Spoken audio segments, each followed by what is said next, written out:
Voilà, salut, c'est la deuxième partie du test de la fabuleuse Technigame, vendue, je le répète, je leur fais pas de cadeau, par la foire fouille, ils devraient avoir honte, mais qu'est-ce que vous voulez, c'est comme ça. Alors, je viens tout juste d'allumer la console pour la première fois, on arrive sur cet écran qui est, ma foi, fort joli, avec une sélection des jeux. Alors la console et la télécommande nous font la foire du trône, c'est vachement désagréable. Je sais pas si vous voyez là, ça clignote comme ça tout le temps. C'est vraiment très pourri.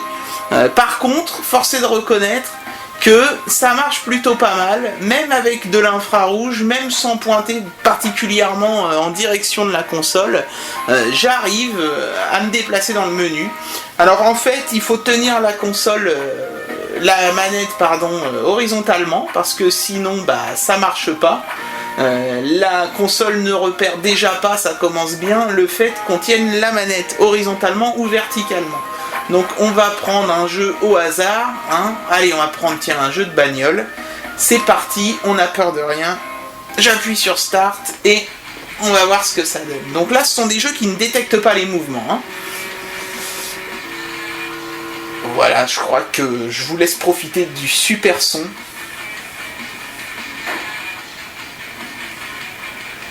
Attention les yeux. Il va falloir battre 120 000 points, je sais pas si j'aurai le courage. C'est comparable à de la Mega Drive, peut-être avec un son encore plus pourri. Alors, c'est quel bouton pour avancer? Ça doit être celui-là. Ah, d'accord. En fait, on voit la voiture en vue intérieure et en vue extérieure en même temps. C'est le concept. Alors, il y a des poubelles au milieu de la route. Ah ouais, c'est pas mal quand même. Franchement, même moi qui ai eu une Atari 2600, j'avais jamais vu un truc pareil. Voilà, c'est tout simplement injouable. Je sais même pas si je suis en train de tourner. Oui, non, ça y est. Alors, les poubelles traversent les adversaires. C'est normal, il n'y a que moi qui peux me les prendre apparemment. Ah, oh, de l'argent, 500 $ certainement. Oh, j'ai mis le feu à un adversaire. Oh, 2. Ah d'accord, en fait, je peux mettre le feu à mes adversaires. C'est du Chase HQ en encore plus pourrave, faut le faire. Et en plus...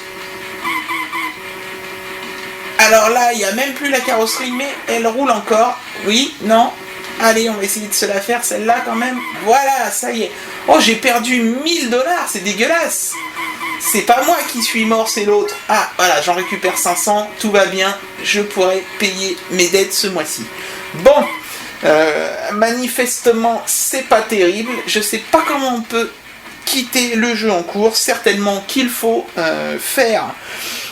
une manip particulière, j'essaye d'appuyer sur tout en même temps, non, c'est pas possible, alors on va faire un petit reset, voilà, je vous montre au passage la console, magnifique, et on va appuyer sur reset, toc, voilà, c'est bon, je recadre pour qu'on voit la téloche, hop, et on va essayer un autre jeu quand même. Parce que bon, là c'était pas génial, alors on a un Sudoku, on a un jeu où il faut frapper les taupes, on a une simulation de tonte de jardin, tiens c'est intéressant, peut-être l'essayer celui-là.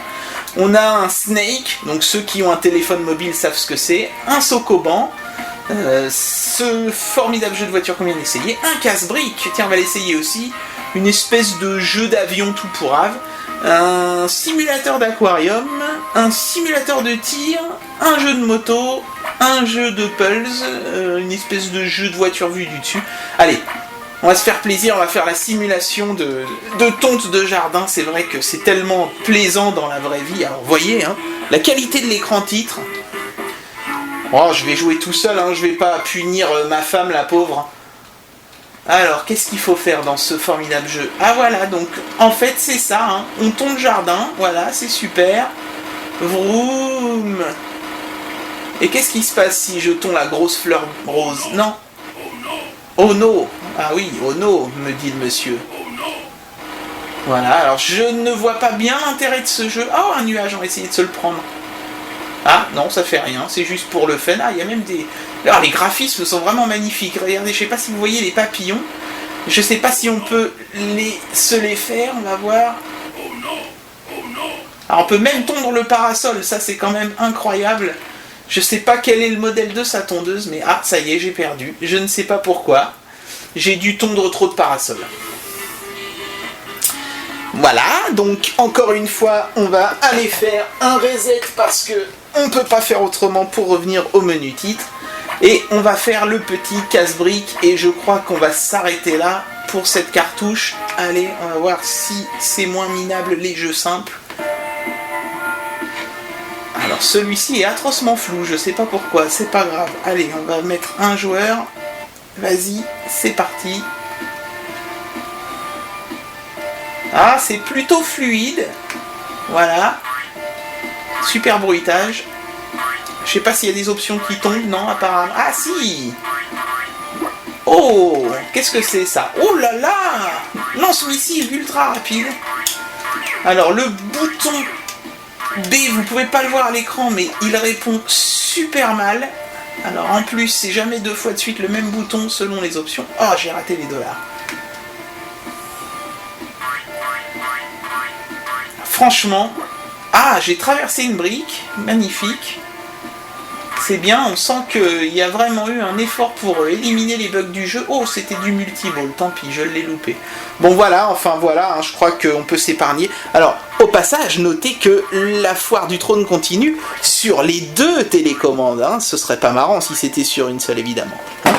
Quant à la console, elle aussi, elle vous fait un petit show lumière. Je sais pas à quoi ça sert, manifestement, ça sert pas pour les télécommandes parce que même si on met pas les piles dedans, ça clignote comme un fou. Allez, on se retrouve dans 5 minutes pour tester la cartouche de jeu à détection de mouvement. A tout de suite.